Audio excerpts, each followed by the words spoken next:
It's pretty obvious that Mick Cronin from UCLA is on the list for Indiana's next head coach, but will the Hoosiers make the call?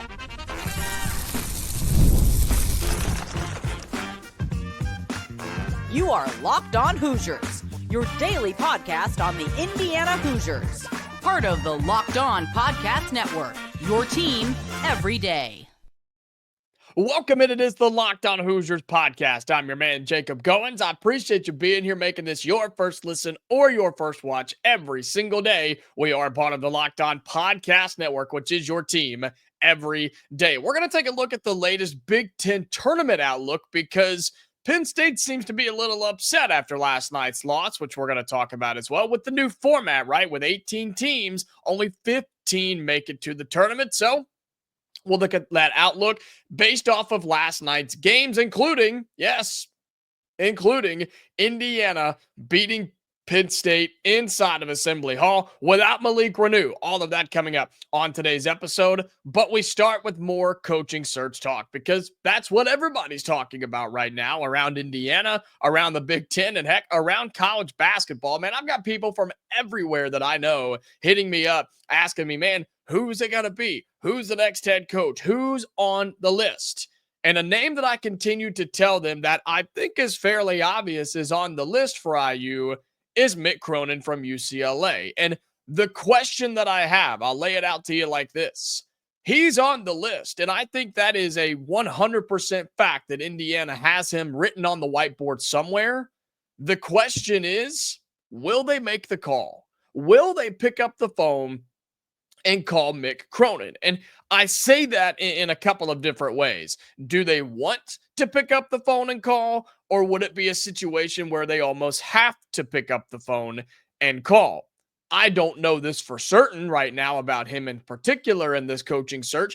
I don't think he's the number one option. I really, really don't. But I do think he is a highly respected, highly regarded, and highly sought after head coach who has done nothing but win in his time. I mean, we're talking about a guy that won at Cincinnati and is winning at UCLA. Not that those are bad programs by any means, but it's the way that he did it, right? Didn't get off to the best start there in Cincinnati, where he grew up, by the way, so had a chance to coach his hometown team and eventually got them to being a pretty consistent NCAA tournament squad.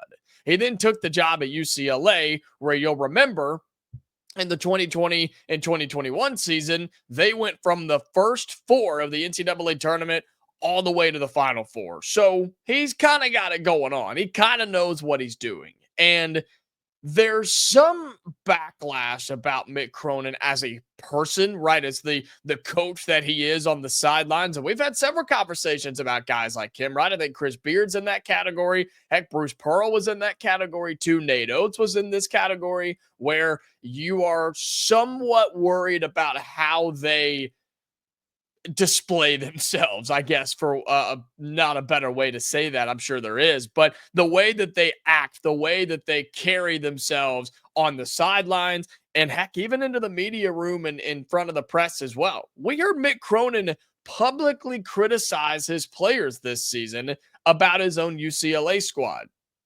I don't love it, but you do what you got to do, I guess. I mean, look at what UCLA is doing right now. Currently 20-8 overall. They're 11-6 in conference play. They've got Purdue coming up on Friday night before they play at Northwestern and then home for USC. So UCLA is doing pretty good, and they've bounced back big time from that 4-game skid, right? They, of course, beat us early on or I guess not early on, just a couple of games ago to kind of get back right. Bad loss to Minnesota for this UCLA team, but they just backed it up with a nice win over Ohio State. So UCLA's playing good, and you want to take a look at where they are in the latest bracketology. Again, they are right now one of the 10 teams from the Big Ten in the tournament.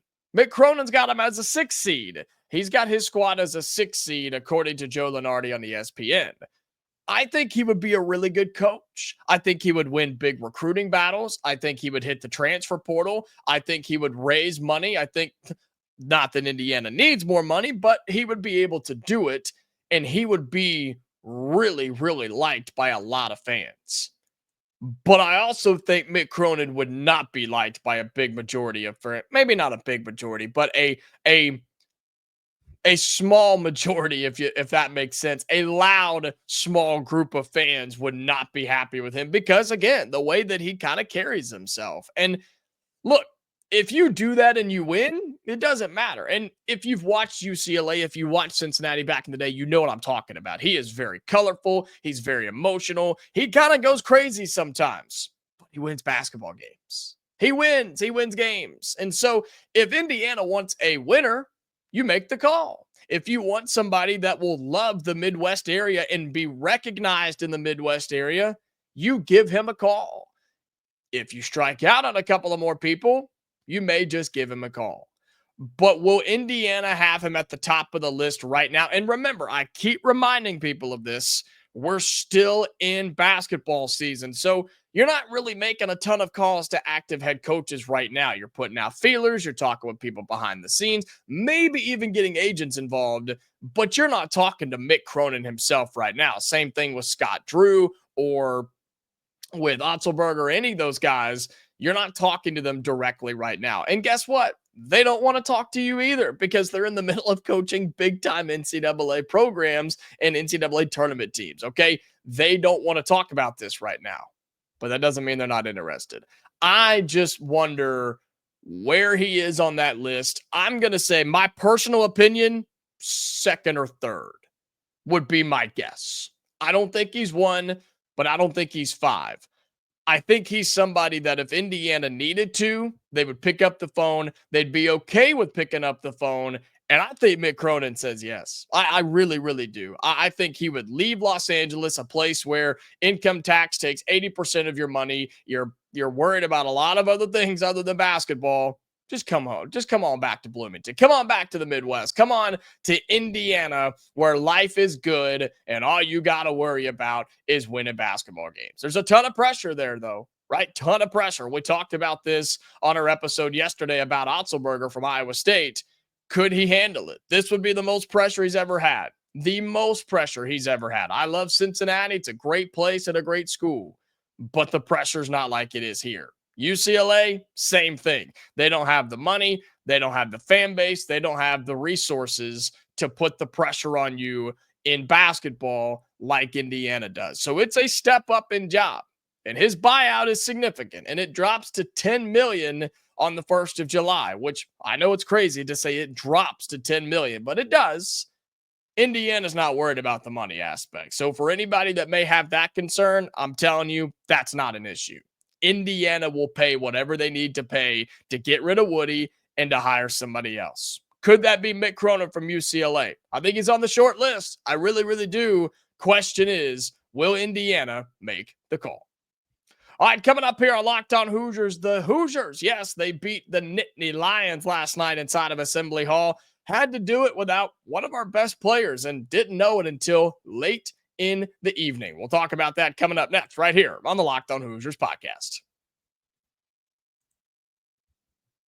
Today's episode of Locked On Hoosiers is brought to you by Roy. Attention Hoosiers fans, the future of college sports is here, and it's transparent.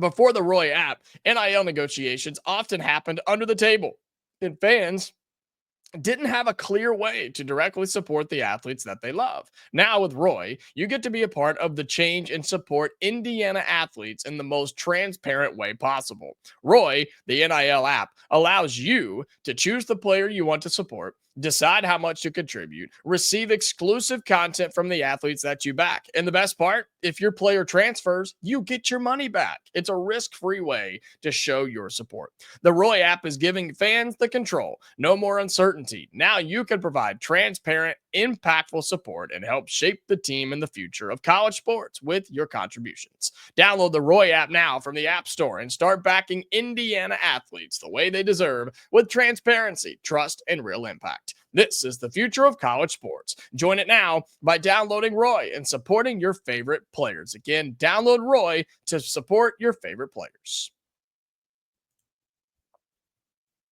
Welcome back into Locked On Hoosiers. Appreciate you being here, making this your go-to spot for all things Indiana athletics. If you're watching on YouTube, make sure you like this video. Hit that thumbs up, all right? Helps people get it out there. YouTube algorithm does something with it, so be sure that you do that for us. Also, leave your comments your thoughts in the YouTube comments down below. Are you a Mick Cronin fan? Yes? No? Maybe so. Tell me what you think if you're an IU fan about Mick Cronin. Or if I've got UCLA people in here, tell me what you think. Should Mick Cronin leave? Will Mick Cronin leave? Will you be upset if Cronin leaves UCLA? Let me know in the YouTube comments. And then if you haven't already, subscribe to our YouTube channel. We are growing, and growing. We're making a push to 4,800 subscribers right now, okay? So I'd love for you to be a part of that. It's 48. Then 49, and then 5K. So I think we can get there very soon. So thank you so much for that. And if you're listening on audio, was checking out the numbers the other day, and that audience just steadily grows, man. So thank you to anybody who listens to this show every single day on any of your podcasting platforms.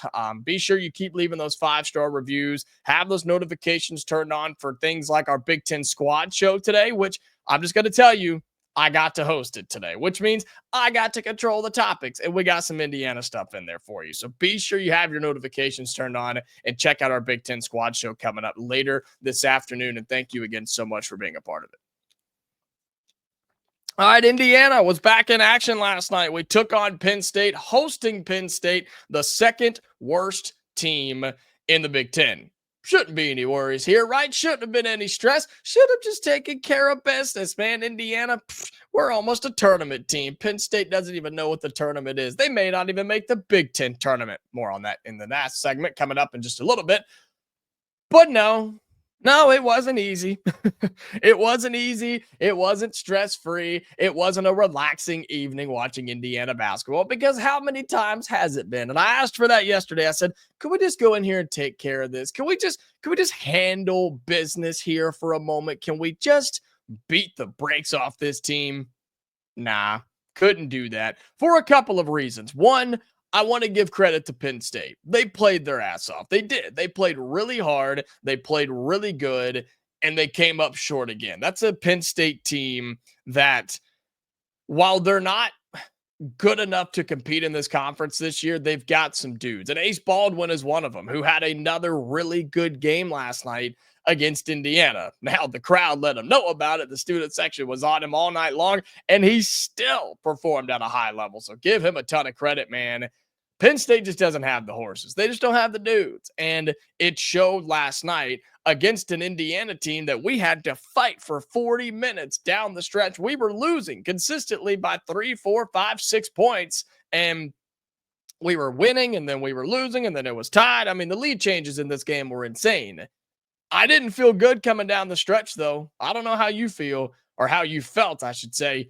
I was not comfortable with this game down the stretch, because it's 50-50 whether we've actually pulled it out or just let it slip away. And we pulled it out again, and Indiana takes down Penn State 83-78 inside of Assembly Hall. Mention Ace Baldwin for Penn State. He had 22.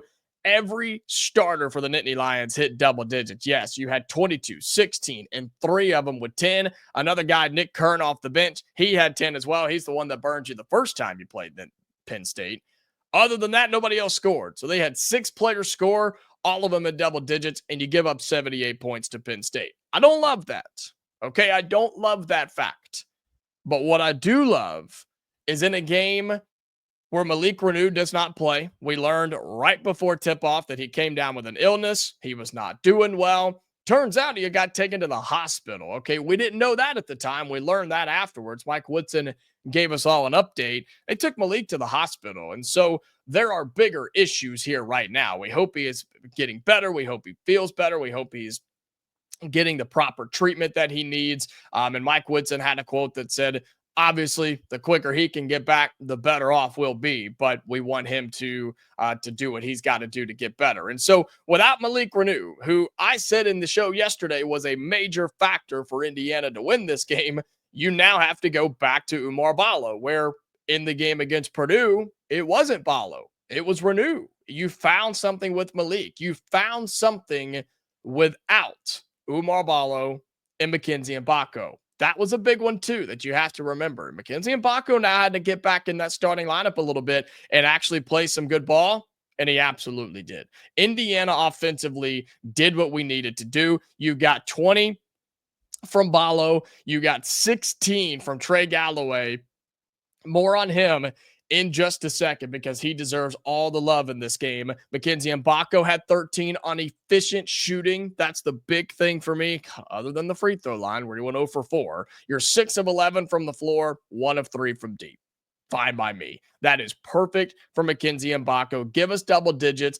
Don't miss 15 shots, and we're good to go. That's exactly what he did. Grabbed a couple of boards, had a couple of assists. He did his thing. Reminder, Umar Ballo had a double-double, which is what he's supposed to do, in my opinion. You also got 10 points from Luke Goody, Anthony Leal. While he didn't score a bunch, I love the kid, man. I have become such an Anthony Leal fan. It's unbelievable. And he played really high effort, really good defense, and great transition game as well in last night against Penn State. And then it was Miles Rice. Miles Rice with 13 off the bench. He shot 4 of 6. My man went 2 for 2 from downtown. I don't think he's done that all season long. Now, he did go 3 of 6 from the free throw line, including 2 misses down the stretch with at the same trip to the line. He goes 0 for 2 and gives Penn State a shot to tie the game. They took the 3. They just didn't make the 3. And Indiana escapes with the win over Penn State. But the Hoosiers stepped up, man. They showed a lot of heart in this game, which they've done, I would say, the last month or so of the season. And, man, this team was just, you take out a couple of bad blowout losses to Illinois and Iowa that just don't look all that good right now. And we're not even worried about this team making the tournament. They would be solidly in if you take those games away. But regardless, this was a game last night where it was a crappy situation for the Hoosiers, right? It's a crappy situation because of this. You get no credit for winning this game. None. Nobody's hyping you up. Nobody's showing you love. Nobody's putting you on TV or writing crazy articles about you or going on podcasts and talking about how big, massive, just a wild win for Indiana. They beat Penn State, a team that's 5-13 in the Big Ten. Nobody's giving you love for it. But what you could not have happen was losing this game. You didn't have to win it. You just couldn't lose it. And Indiana didn't lose. You got it done without Malik Reneau. And I said I wanted to circle back to Trey Galloway, and I do. Trey Galloway, 16 points, 6 of 11 from the floor. My man went 4 of 5 from deep. Also had 3 boards, 9 assists, 2 steals.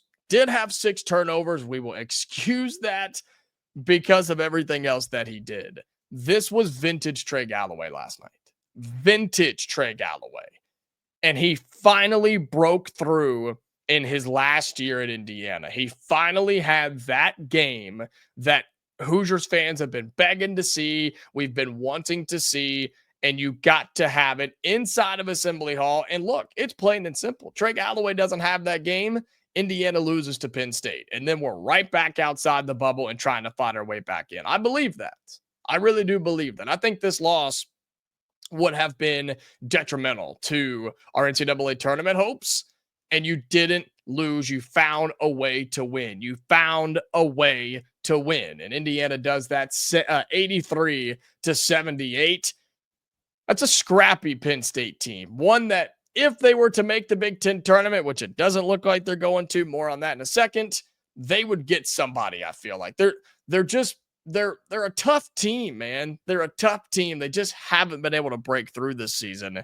But I was proud of Indiana. Without Malik Reneau, you had to have guys step up, and they did. And I thought there were some really good calls down the stretch. Miles Rice hit some couple of big shots. Trey Galloway hit a couple of big shots. And you went and just won the basketball game. That's what tournament teams do. It's not always pretty in conference play. Look around. It's not always pretty.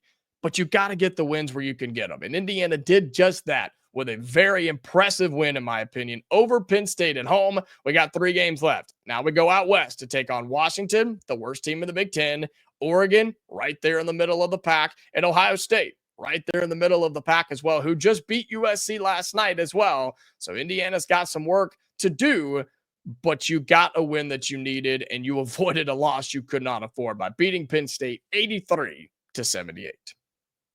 All right, coming up on our final segment right here on Locked On Hoosiers, we're taking a look at the Big Ten tournament outlook because remember, not every team makes it, and Penn State's head coach told us about it. We'll have that for you in our final segment here on the Locked On Hoosiers podcast.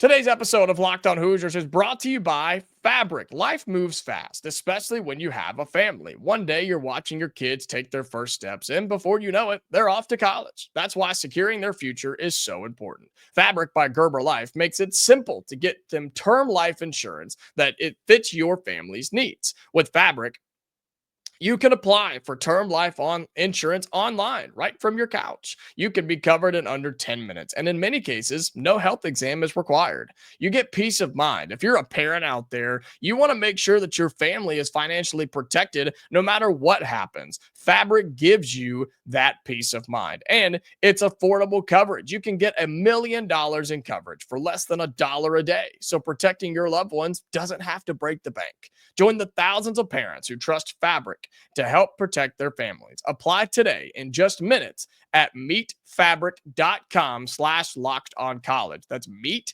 MEET, fabric.com/lockedoncollege. Policies issued by Western Southern Life Assurance Company, not available in certain states, price subject to underwriting and health questions. Go to meetfabric.com/lockedoncollege.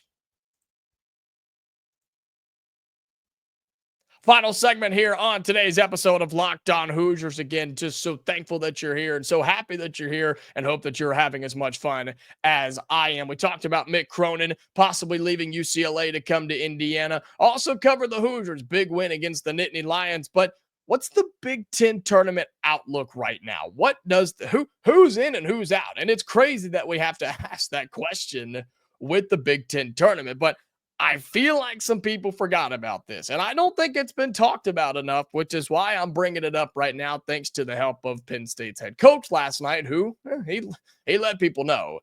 The Big Ten, with the expansion, right, when you added the West Coast teams of Oregon, Washington, UCLA, and USC, when you expanded to 18 teams in the Big Ten Conference, they decided, the conference did, that not every team is going to participate in the Big Ten tournament for basketball. They cut it to 15. Well, they did. They cut it to 15, or I should say they limited it to 15. That's a better way to put it. They put a limit on it, and only the 15 top teams in the Big Ten make the Big Ten tournament. And they did it from a number standpoint, from a game standpoint, from a management standpoint, and Penn State's head coach was not all that happy. Oh, Mike Rhoades, man, he had some things to say about the Big Ten tournament when asked about it, because right now, after their loss to Indiana, they remain in the second to worst spot in the Big Ten. They're squeezed between USC, who lost to Ohio State,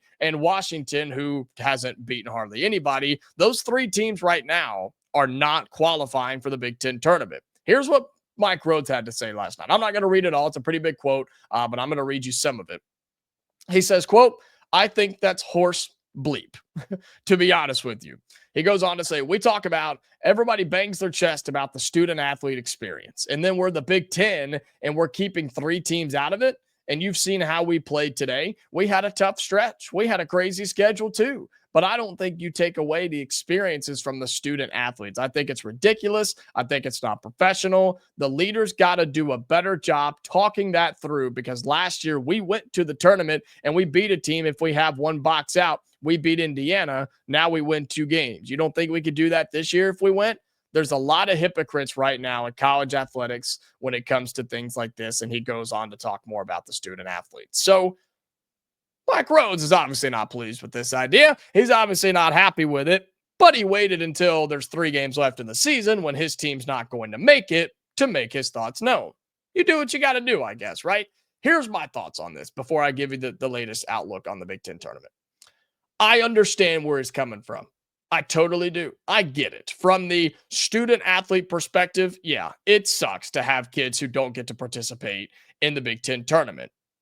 But the numbers make sense, right? It makes sense to to limit it and to, I guess, constrain it, right? You could use that word if you wanted to, in terms of this is a tournament that all other tournaments you have to qualify for. The NCAA tournament, you have to qualify for it. And I know that it's been this way forever, where if you just wear the logo on your chest, you get to be in your conference tournament. But I'm a believer that you should earn that. You should earn your way to a tournament. The bigger it gets, the more that should be the case. If you only play in an 8-team league, then yeah, everybody can make it. Whatever. There's no big deal. But the fact that we're now up to 18, could become more in the future. Who knows what expansion holds? You should have to qualify for it, because tell me this, people, tell me this, basketball fans, what about a 5-13 record says that you deserved it? What have you earned with a 5-13 record? And sure, your schedule was hard. Guess what? Welcome to the Big Ten. Everybody's schedule is hard. So you can sit up there and cry about it if you want to, but there's a really simple solution here, Mike Rhoades.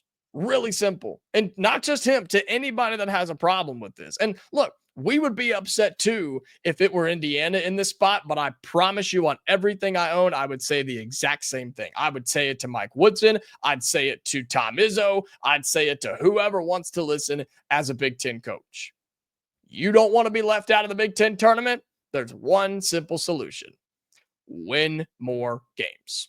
It's simple. Sounds jerky, kind of, but it's true. Win your games. Don't be in the bottom third of the Big Ten Conference, one that is not the best this year. It's good. I think it's probably, I'm going to say third right now. I think the Big 12 has maybe overtaken that. I think the teams at the top of this conference are good, but the bottom of this conference is not. And so just win more games.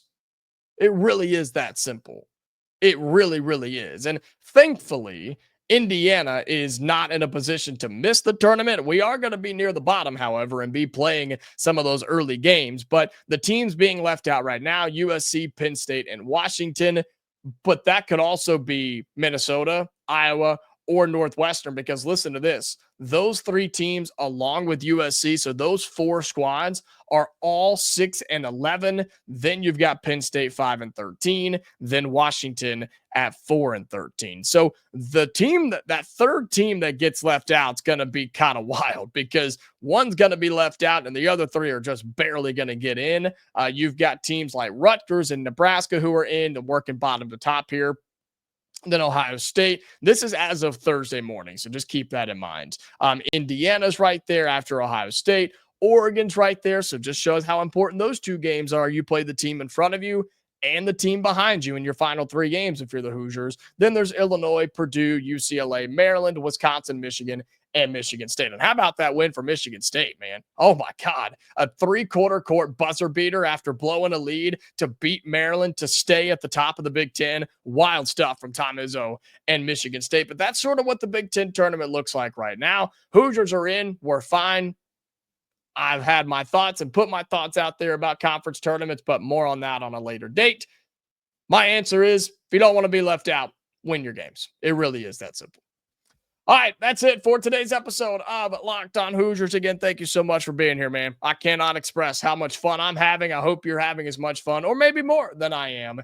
And this coaching search is wild. The Indiana basketball season is wild. Hey, football spring practice is coming up, ladies and gentlemen. It's so close, we can almost taste it. So we're going to have all that for you covered and more here on the Locked On Hoosiers podcast. So again, if you're listening on audio from Spotify or Amazon or Apple, however you take in this show audio-wise, I thank you for that, and have your notifications turned on. Follow us there. Leave us those 5-star reviews. And for my YouTube watchers, like the video, leave your thoughts in the YouTube comments down below, and subscribe to the channel. Check out the Big Ten Squad Show today. I'm hosting it. We're talking a lot of football things with additions through the portal, who's spending the most in NIL, and who got better this offseason. So be sure you check that out. And then we have a fun episode coming up for you tomorrow, a little crossover thing in terms of the Indiana coaching search. All right, that's all coming up here the rest of the week on the channel. But until next time, Hoosier fans, stay safe, and I'll talk to you later.